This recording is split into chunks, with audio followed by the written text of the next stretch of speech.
Cuando era joven, me decía a mí mismo que después de mi carrera futbolística, yo iba a ser pastor, sin saber realmente qué pasaría después en mi vida.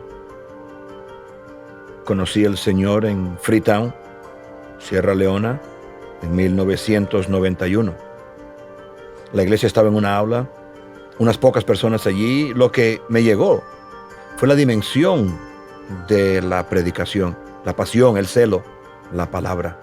Nunca había oído a nadie predicar con tanta pasión y claridad. Cuando entregué mi vida a Jesús, todo cambió, porque yo era demasiado religiosa. Iba a esas grandes iglesias y todas las palabras que cantaba, y las cantaba solo por cantar. Pero mi mentalidad, mis pensamientos, todo cambió. Mi historia pastoral comenzó cuando estaba a cargo de los jóvenes Visión Ilimitada allá en Freetown. Luego me enviaron a la República de Benín en el 2002. Sin conocer el idioma, nunca había hablado francés. Me gustan los retos. No me gusta sentarme. Así que Congo Brazzaville fue mi siguiente destino. Cuando empecé en Sierra Leona, lo hicimos en un pequeño edificio viejo de una escuela, y yo predicaba a lo que me predicaban, y ellos lo creían. De hecho, todos se salvaron en Benín. Un equipo de fútbol lo trajo para que vinieran a jugar con su equipo, y nuestra iglesia estaba muy cerca del Estadio Nacional. Así que vino a la iglesia un domingo por la mañana con su jersey, sus botas puestas junto a su lado.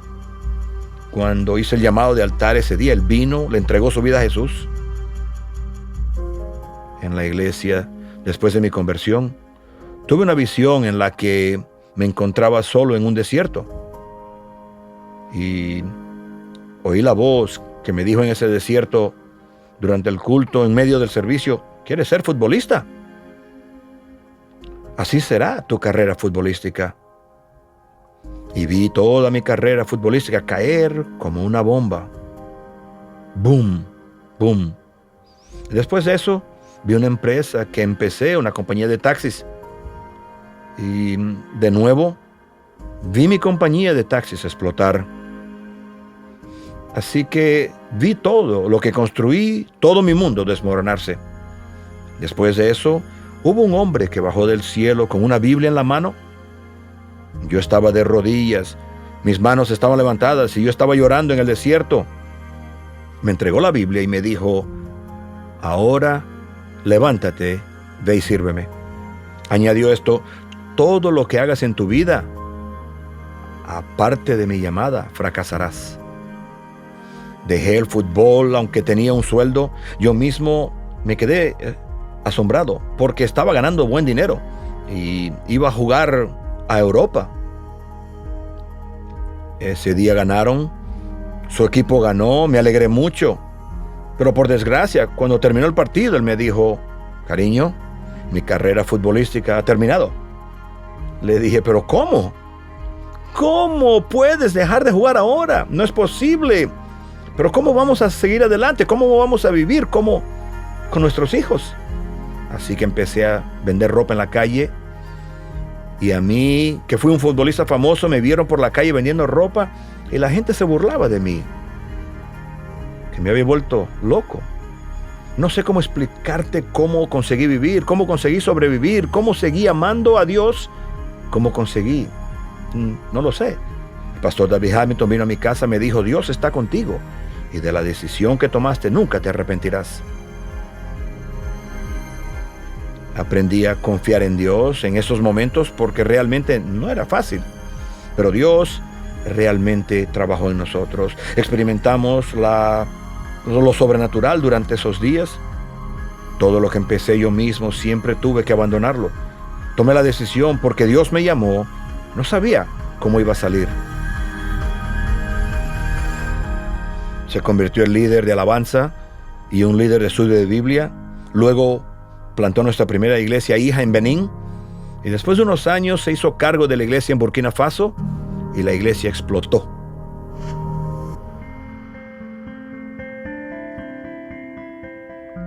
Soy Vicente Endeo, pastor de la Iglesia del Compañerismo, La Puerta. Soy Raimonde Deo, estoy casada con este encantador caballero de aquí. Hoy estamos en Congo, Brazzaville, precisamente en la ciudad de Pointe-Noire. Estamos en nuestra tercera misión.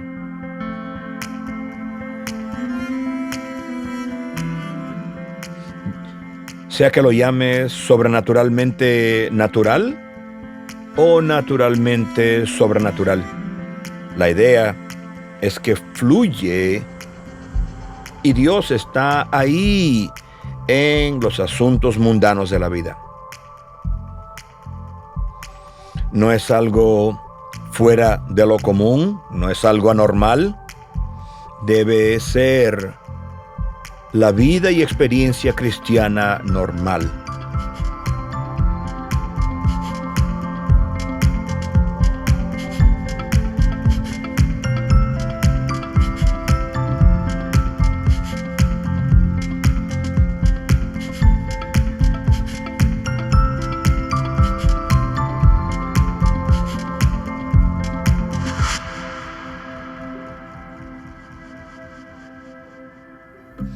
Bill y yo parecemos como personas bastante unidas, vivimos en una casa bonita y tú sabes, todo parece muy unido, pero ambos sabemos lo que somos. Ambos somos dolorosamente conscientes de lo que somos sin Dios. Me llamo Bill Cox y estamos en Louisville, Kentucky.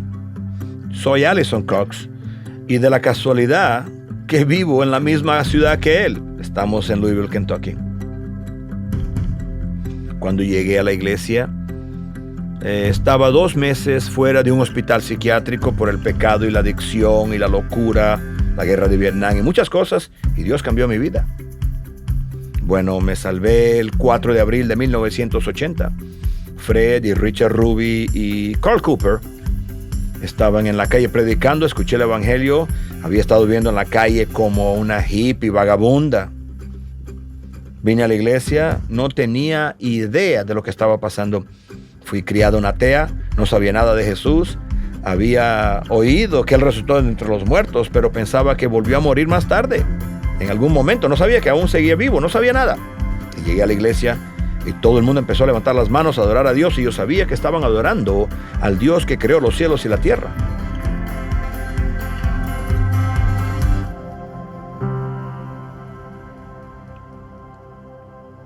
Soy Paul Gualterri y yo soy Lupi Gualterri y vivimos en Blue Spring, Missouri. Antes de salvarme, tenía un estilo de vida bastante perverso y siempre quise tener una esposa y tener hijos, y recuerdo que una vez vi a una madre y a un padre que llevaban un carrito empujando a su bebé por la calle. Y algo en mi corazón me dolía para tener eso. Y así que cuando me salvé, sabes, Dios comenzó a trabajar en mi vida y conocí a mi esposa. Y tenemos 6 hijos. Estamos llegando a 14 nietos. ¿Quién hubiera pensado que este individuo desordenado hace 36 años, que Dios salvaría y podría tener una vida de la manera que Dios realmente quería que la gente viviera? Cuando una persona está sirviendo a Dios, veo que suceden cosas sobrenaturales. Es como inexplicable. No podrían haberlo hecho solos. Es algo que Paul y yo siempre decimos: oh, ese es el factor de Dios. Totalmente es Dios. Y también conmigo mismo. O sea, desde el día en que me salvé hasta ahora, solo veo milagros. Cosas sobrenaturales. Veo lo que Dios ha hecho en la vida de la gente en el pasado. Y eso me ayuda a seguir adelante. Está Moisés, las cosas por las que pasó Job, las cosas por las que pasó. Hemos tenido varios amigos a lo largo de los años que han pasado por cosas terribles. Y como ellos se aferraron a ello, lo superaron, podemos mirar hacia atrás y decir: si Dios pudo llevarlos adelante, entonces hay esperanza para mí. Nuestra fe crece, pionero. Ahora hay situaciones en las cuales tienes que lidiar y tratar. Te rascas la cabeza diciendo, ¿qué vamos a hacer? Pero tenemos que dar la cara, vemos a Dios, confiamos en Él y Él recibe toda la gloria. Como personas nos gustan fórmulas, ¿verdad? Nos gustan que las cosas sean predecibles, pero creo que lo que hace es nos pone en una posición en la que podemos confiar en nosotros mismos, ¿verdad? Puedo confiar en lo que yo puedo hacer, pero una cosa que yo le digo a mi gente es que la fe no funciona en situaciones familiares. Cuando tenemos el control de todas las situaciones, tenemos nuestras manos en todo, podemos llevar el mérito nosotros, decir, mírame, lo hice yo. Pero cuando se trata de una situación en la que esto solo Dios pudo haberlo hecho, una situación solo Dios, Él recibe la gloria. Pedro, caminando sobre el agua, lo puso en una situación en la que él no podía confiar en sí mismo. O sea, es casi como que Dios le gusta lo improbable porque Él es el Dios de lo imposible, ¿verdad? Creo que si no nos ponemos en esas posiciones, Dios nos acaba poniendo en esas posiciones.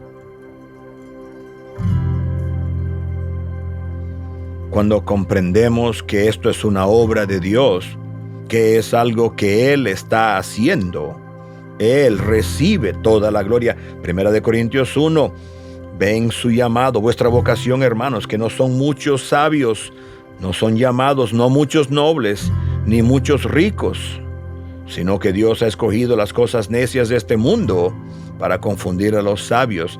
Él ha escogido las cosas débiles para confundir a los poderosos. Y luego dice, para que ninguna carne se glorie en su presencia. Así que cuando estamos contendiendo por esta dimensión, es con el conocimiento de que, ¿sabes algo? Dios va a llevar todo el mérito. El primer servicio que tuvimos fue el 15 de marzo, así que fue un poco después que la iglesia estuvo abierta por poco tiempo. El día siguiente íbamos a tener un picnic de la iglesia, un momento emocionante, estábamos alegres. Mi hijo Daniel vino a abrir la puerta de la iglesia a las 6 de la mañana, me llama y dice, papá, no vas a creer, todo el equipo ha desaparecido. Le dije, ¿qué? ¿Dónde se fue? Oh, Dios mío, todo se ha ido. Estábamos muy tristes, llamamos a la policía. Le dije, bueno, vamos a tener que seguir teniendo servicio. Había unas 3 o 4 personas en la iglesia, los animamos a que oraran. Vamos a creer en Dios, Dios nos va a devolver las cosas. Hay un negocio al lado que tiene una cámara. Pudimos ver un hombre revisando las puertas. Él pudo entrar en una de las puertas. Una hora después, vimos al hombre salir con todo el equipo. Salió con la guitarra, los amplificadores. Este era un hombre que había estado viniendo a la iglesia. Tratamos de darle el beneficio de la duda, pero cuando lo teníamos en película, fue él. Así que entré, empecé a orar, le dije, Dios, tienes que devolvernos nuestras cosas. Esto fue pagado con los diezmos y ofrendas de gente que trabaja duro. Él te está robando, Dios. Así que recuerdo Paul diciendo, voy a buscarlo. Así que me subí en la camioneta y fui, doblé la esquina y él es donde... Él estaba a 3 negocios por la cuadra, sentado en su bicicleta, simplemente relajando. Paré delante de él, le dije, oye, ¿por qué lo hiciste? Necesitamos que devuelvan nuestras cosas. Me dijo, ¿de qué hablas? Mira, te tengo en video. Él me llevó a un parque al cruzar la calle, lo había escondido en algunos arbustos y me está mandando fotos. Encontré todas las cosas y recuerdo que estábamos tan felices. Y les mostré a las mujeres, mira, lo tenemos todo. Y fue tan como imposible. Y recuerdo que las mujeres decían, oramos. Aunque fue algo terrible lo que ocurrió, realmente hizo algo en la gente de la iglesia. Porque ellos saben que si ellos oran, Dios actuará por ellos. No podemos darle a alguien un encuentro sobrenatural con el Dios vivo. Tiene que ser Dios quien lo hace. Oramos por las personas y sus necesidades. Dios las satisface y se asombran de esos milagros. Gente que realmente quiere que esto sea real. Hay gente que entra por la puerta con necesidades tremendas. Yo soy Clint Martin, soy Candace Stone de Louisville, Kentucky. Desde niño siempre he conocido a Cristo, pero no lo conocía personalmente. Mi vida sin Jesús era vivir en dolor, tratando de adormecer el dolor de las con drogas. Y nunca pude encontrar paz. Siempre sería, bueno, esta vez voy a vencer. Y cuando él salió de la cárcel me mantuvo sobria por un tiempo, pero seguía fumando marihuana, escondiéndome detrás de él. Así que terminó haciéndonos caer de nuevo. Él cayó de nuevo. ¿Cómo vamos a hacer? Y fuimos a la iglesia y por alguna razón Dios me habló. Me dijo, llama al predicador, que fuiste a la iglesia la semana pasada. No puede ser otra cosa que llamarlo un momento divino, un momento de Dios en el cual Dios intervino. Obviamente, si lees la Biblia, el endemoniado gadareno, la mujer sorprendida en adulterio, la mujer en el pozo, todos estos personajes fueron milagrosamente transformados por un encuentro con Dios. Y esto es lo que estamos tratando de hacer aquí. Si el Señor no construye la casa, en vano trabajan los que hacen. Sin los milagros de Dios en la vida de las personas, yo no tengo nada que ofrecer. Yo me doy cuenta cuando la gente ora por nuestra ciudad, Louisville, por nosotros. La diferencia es enorme.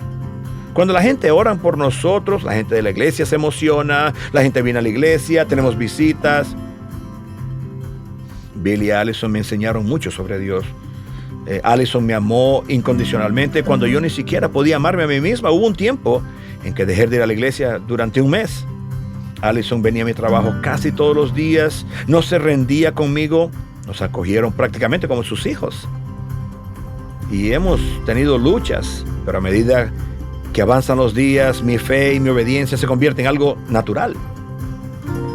Bueno, yo vi a mi marido crecer y convertirse en un hombre, cuidar de su familia, y sé distinguir el bien del mal. Ya no soy una adicta, tengo un propósito, me ha hecho madurar. Estoy muy agradecido de no tener que pincharme una aguja en el brazo. Puedo parar, puedo pausar, reflexionar, tomar decisiones. Puedo llegar a Cristo con esto. Dependemos completa y totalmente de la gracia de Dios. Por ejemplo, la oración, Dios moviéndose. Y lo milagroso de todo eso es que Dios lo bendice. Cuando crees que puedes hacer cualquier cosa, Dios te dice, bueno, dale, adelante, haz lo que quieres. Pero cuando estás como, Dios, yo no puedo hacer esto, Él dice, ok, voy a ayudarte. Y Él hace cosas asombrosas, nos asombra todo el tiempo. Si vamos a luchar, porque esto es lo que esto es una pelea, entonces necesitamos ser capaces de operar en lo sobrenatural. Pienso de un caballero que vino a nuestra iglesia, justo el tipo de persona que mirarías y dirías, esto va a hacer falta un milagro para que vengan a Jesús. Él creció en una iglesia, fue resbalado por muchos años, no le gustaba esta iglesia, su esposa iba a otra iglesia y él llevaba años yendo. Y me recuerdo que un momento ella estaba muy cansada, agobiada. Y recuerdo que yo le dije, quédense aquí, Dios está al punto de hacer algo. Y un día llegaron a la iglesia y nunca dejaron de venir a la iglesia.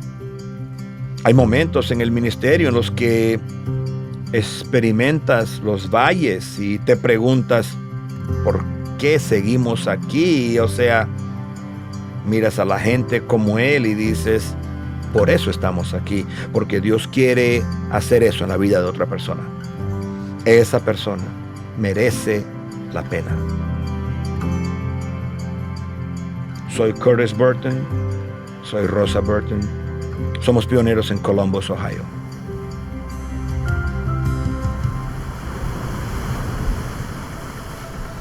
Creo que la primera fase de ser pionero, en la que el enemigo te combate, es cuando sales del apoyo financiero. Ya sabes que una iglesia pionera luchando contra la iglesia pionera para ser capaz, ya sabes, mantenerte a sí mismo, definitivamente conseguir tu propio edificio, porque una vez que tienes tu edificio, te conviertes en un elemento fijo en la comunidad. Vamos a estar aquí por generaciones. En nuestro antiguo edificio nos enfrentábamos constantemente a problemas de estacionamiento y luego las tuberías se seguían rompiendo en la calle, así que oramos por mucho tiempo por un edificio. Además, nuestro techo tenía goteras todo el tiempo y orábamos, Dios, necesitamos un edificio. Ni siquiera queríamos comprar necesariamente, solo necesitamos un edificio.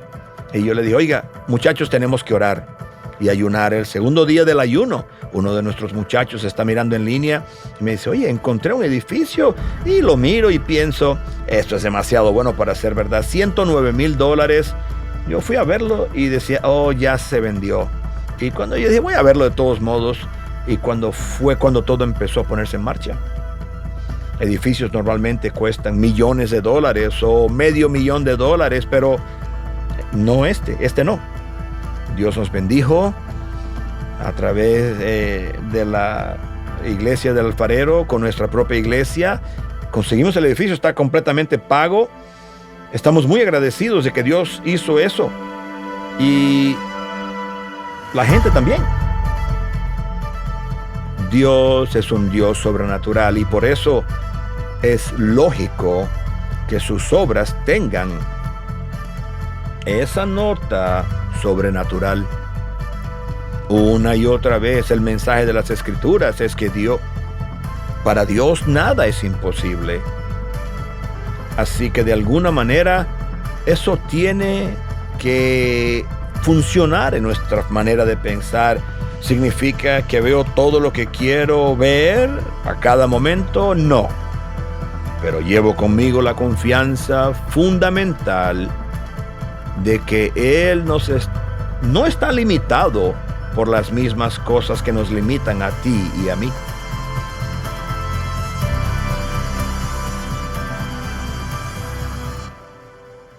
Tres años después de instalarnos aquí para establecer esta iglesia, la iglesia empezó a crecer.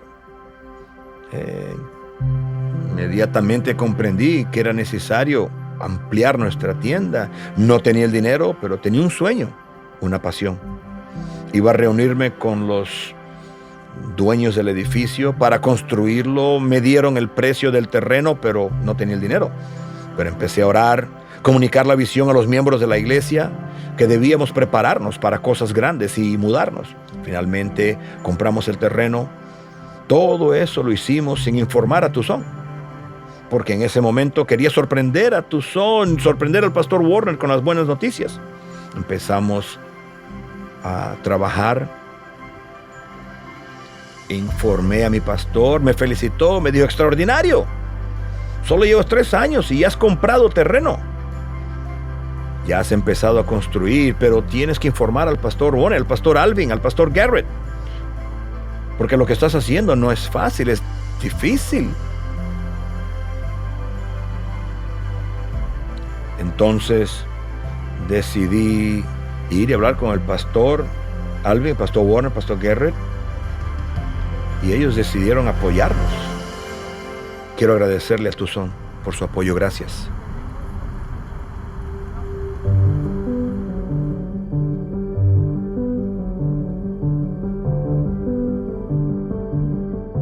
Una de las cosas más increíbles que uno puede experimentar como pastor es lo sobrenatural de Dios. Como misionero es algo único. Nunca experimenté algo tan desafiante y sobrenatural como el misionero, porque uno está dejando todo atrás, como Abraham cuando Dios lo llamó, como Leví o Mateo cuando fue llamado y dejó todo para seguir al Señor. Tomar riesgos para Dios y ver lo sobrenatural de Dios es algo que comenzó en mi vida desde el día en que me salvé.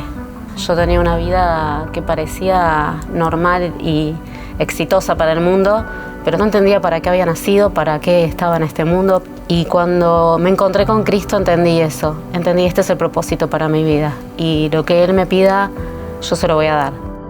Marisa, ella es muy sensible, muy buena hermana. Ama a Dios y va a seguir a su esposo hasta el fin de los días. Leo, como persona, como discípulo, él siempre estaba haciendo problemas. Él me volvía loco, pero valió la pena. Aleluya. siempre estaba haciendo algo, siempre con ganas de aprender, y cuando cometí un error o algo así, siempre tenía la capacidad, el don de reconocerlo y fácilmente dar media vuelta y seguir adelante. Así que eso es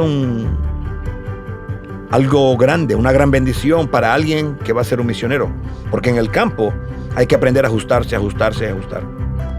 Como pastor que sirvo al Señor 10 años en Argentina, en la ciudad de Tristán Suárez, donde nos tocó pastorear en una época muy, muy difícil económicamente hablando, pero le doy gracias a Dios porque Dios nos dio fortaleza espiritual. Mi nombre es Leonardo Céspedes. Mi nombre es Marisa Céspedes. Y estamos muy felices de estar en esta nación, trabajando para el reino de Dios.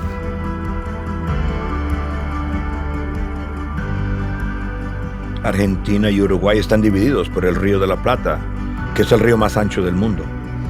Son como 250 kilómetros que en un barco lo puedes hacer en 3 horas, así que es muy cerca de nosotros. Es como un país hermano. Hay muchos uruguayos viviendo en Argentina. Leo es uno de ellos. Vinieron de Uruguay hace muchos años, se establecieron en Buenos Aires. Una de las cosas que para mí siempre fue una carga sobre Uruguay es que pasaron 20 años y solo teníamos una iglesia allá. Así que estaba desesperado por tener una oportunidad, porque sabía que si podíamos poner otra iglesia, podíamos conseguir tracción en el país. Tuvimos una conferencia en el medio de la pandemia y en esa conferencia había 2 o 3 profecías. Y en esa conferencia Dios nos dijo específicamente: ¿qué vas a hacer por esas personas que se están muriendo en esa nación? No dijo qué nación. Realmente Dios inmediatamente me iluminó Uruguay, me mostró Uruguay. Y fue como, wow, ¿qué está pasando? Esto es muy loco, no puede ser, dije yo. Estábamos en un momento en la iglesia donde estábamos pastoreando, donde la iglesia estaba creciendo. Dejar todo eso, pero era ilógico, era como que en mi mente no podía. Pero la palabra de Dios dijo: soltá los planes que vos tenés, porque yo tengo planes mejores. Y yo dije, wow, eso es para mí. Dios me contestaba a cada rato, cada pensamiento que venía a mi mente mientras pasaba la palabra profética, y fue como, no sé, muy loco. Le dije a Dios: Señor, yo no soy la que decido eso, así que si es tu voluntad, háblale a mi esposo. Y yo le decía a Dios: bueno, Dios, si es tu voluntad que mi esposa me pregunte algo. Y bueno, subo al auto y me quedé callada, que es raro en mí, y mi esposo manejaba y yo decía, bueno, no me va a decir nada, hasta que, bueno, no pude con mí. Y de repente mi esposa me dice: ¿a vos Dios te habló? Y ahí dije: Dios, estoy a tu voluntad. Y digo, sí. Y ahí nos dimos cuenta inmediatamente que la voluntad de Dios era Uruguay. Y vinieron a mí y me dijeron: Dios ha movido nuestros corazones para ir a Uruguay. Eso realmente me cogió de sorpresa, porque él estaba haciendo bien, realmente bien establecido. Por otro lado, le dije: está bien, vamos a orar y veamos lo que pasa. Y cuando empecé a hablar con el pastor Garrett al respecto de esto, lo primero que le dije es: esto es 4 veces más caro que Argentina. Por eso para nosotros es absolutamente imposible en esta época de hiperinflación en la que nos encontramos. Pero con la persona adecuada creo que podemos hacer algo, que Dios puede moverse allí. Me dijo: vale, ¿cuánto cuesta? Yo le dije: mucho. Y cuando le di los números, Pastor Garrett dijo: ¿qué? Y yo dije: sí, eso. Sus ojos eran enormes.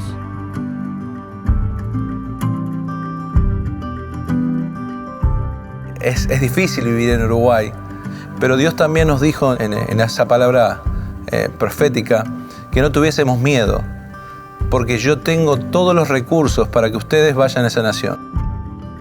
el pastor Garrett vino y dijo, bueno, tal vez es la oportunidad ahora para ayudarlos y asociarnos para hacer eso. Oh, mi corazón, ¡pum!, explotó.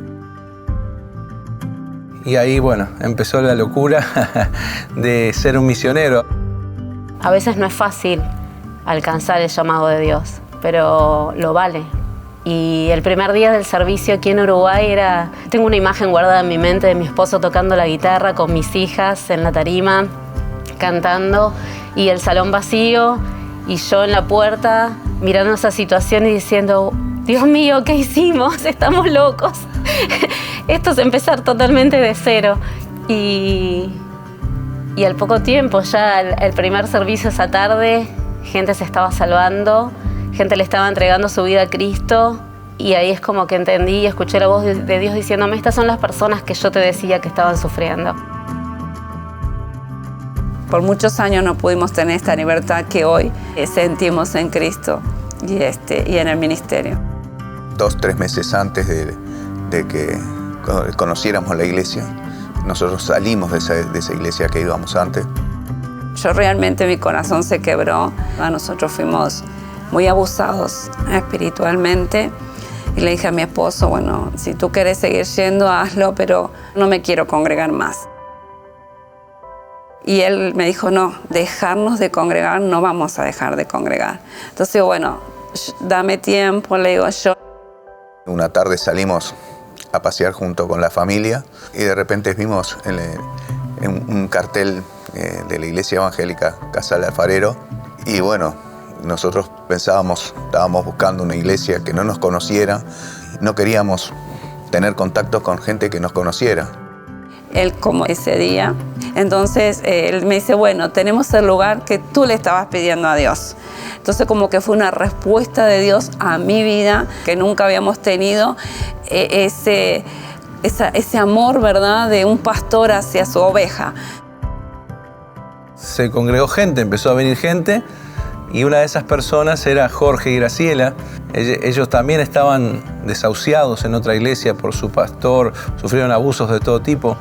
Y empezaron a venir los lastimados, los heridos que Dios me había prometido en conferencias por medio de una palabra. Hay gente que se está muriendo. Es inexplicable todo ese amor. Dios llena el corazón de una manera que no se puede explicar. Es impactante ver la mano de Dios en la vida de las personas, y las sonrisas y las caras transformadas, y saber que lo que Él hizo en mí lo pueden hacer en otros. Y la verdad, nos encontramos con una iglesia que nos abrazó.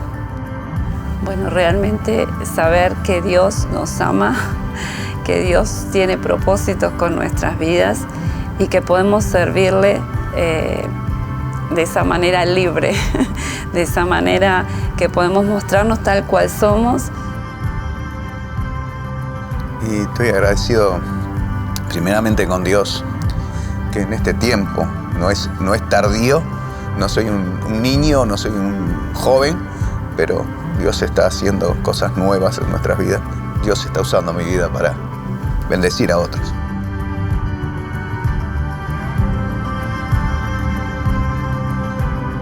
Cuando pienso en la inversión que Tucson y otras iglesias están haciendo sobre Uruguay, y nosotros también, lo poquito que podemos hacer, lo que sale de mi corazón y de mi mente es agradecimiento. Amo para mi iglesia en Tucson y las iglesias que están apoyando esta obra en Uruguay. Enseguida que llegamos a Uruguay con Leo, me llamó una semana y me dijo, pastor, ¿sabes qué? Qué bueno, tenemos 5 personas salvas. Y le dije, qué bien, estoy emocionado. La semana que viene tenemos como 6, 7, 8 más. Le dije, ¿qué? Me dijo, sí, pero no son los otros. No, son gente nueva. Y casi todos los fines de semana me llamaba y me decía, ¿sabes? Tenemos gente nueva en la iglesia todos los días. No sé lo que está pasando aquí, pero algo de la nada comenzó a tener tracción en ese país. Estaba muy emocionado. Estamos viendo el éxito de Dios. y es el respaldo de Dios en cada decisión que tomamos. Estamos teniendo un avivamiento, hay un espíritu de avivamiento en la iglesia. Al día de hoy nos mudamos 2 veces ya de local, nos fuimos a un local más grande porque vemos que Uruguay es el plan de Dios. Nos lo estamos pasando como nunca, estamos divirtiendo mucho y es porque sales y Dios sale a tu encuentro. Sabes, vivir es Cristo, morir es ganancia, pase lo que pase, sigue siendo Dios. Haciendo cosas por Jesús no puedes equivocarte. Si es por Cristo, es simplemente impresionante. Arriesgarse, es parte de la vida. Si no te arriesgas, eso ya es un riesgo. Así que creo que es una parte esencial de nuestro llamado, nuestra vocación. Es una parte esencial del ministerio. Mucha gente piensa que la fe es una confesión, pero yo creo que la fe es un estilo de vida. Creo que eso es lo más importante cuando hablas de lo sobrenatural, confiar plenamente en Dios. Y en muchos sentidos estamos tratando de mostrar a nuestros hijos, nietos, que el mismo Dios al que servimos es el mismo Dios que ellos pueden servir y ellos puede llevarlos a ellos a través de las pruebas, de las estaciones difíciles en la vida.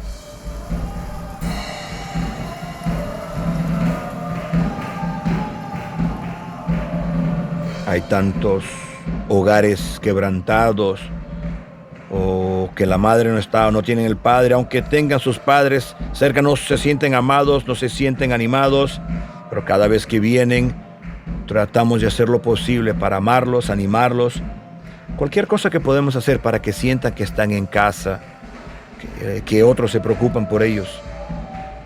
Tenemos el deber de educar a estos niños pequeños que vienen a la iglesia para comunicarles la visión del reino, ir por todo el mundo y hacer discípulos de todas las naciones. Necesitamos impartir a Dios, impartir a Cristo, para que Cristo siga viviendo en todos y cada uno de ellos.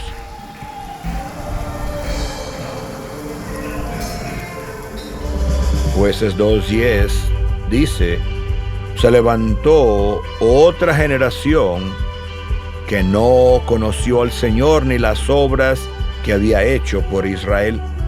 Por eso siempre habrá otra generación que viene, que primero no conoce al Señor, no tienen una verdadera relación con Él y nunca han visto las obras que Él ha hecho por su pueblo.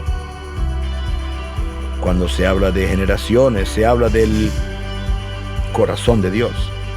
Él es el Dios de Abraham, Isaac y Jacob. Simplemente significa que Él es un Dios transgeneracional, que el verdadero éxito no se ve en mí, se ve en aquellos que vienen detrás de mí.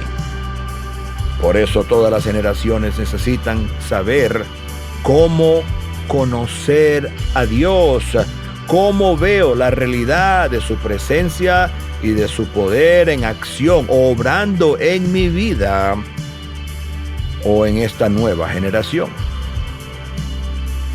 Los sueños de un padre se hacen realidad en la vida de un hijo. El pastor Alvin me dijo cuando estaba en Burkina Faso: Deo, tienes que hacer discípulos. No te dejes engañar. Necesitamos una nueva generación de hombres y mujeres. Por eso es tan importante el discipulado. Es el corazón del Evangelio, es el corazón de Dios.